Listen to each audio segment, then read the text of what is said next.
আমার অঞ্চলে, আমার ব্লকে, আমার বিধানসভায় আমরা দেখেছি যারা 60 বছরে ঊর্ধ্বে বৃদ্ধ এবং বৃদ্ধা তারা আশা করত একটা বার্ধক্য ভাতা হলে তারা খুব খুশি হতেন, কিন্তু আমরা দিতে পারিনি। আমাদের কাছে বারবার এসে কাঁদতো এবং দুঃখে বলতো যে আমাকে একটা বার্ধক্য ভাতা করে দিলে আমরা এই বৃদ্ধা বয়সে আমরা খুশি হতাম।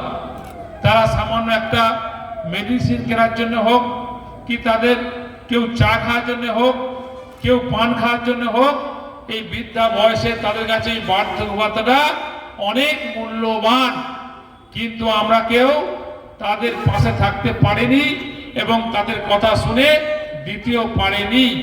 কিন্তু আজকের আপনারা জানেন যে আমাদের সেই প্রিয় নেতা, প্রিয় সাংসদ অভিষেক ব্যানার্জি মহাশয় সেই বয়স্ক বৃদ্ধ বৃদ্ধার কথা মাথায় নিয়ে তাদেরকে আমাদের পরিবারের একজন মনে করে আজকের এই ডাইমারবা লোকসভা কেন্দ্র জুড়ে প্রায় 72,000 বৃদ্ধ বৃদ্ধাকে উনি বার্ধক্য ভাতার ব্যবস্থা করেছেন।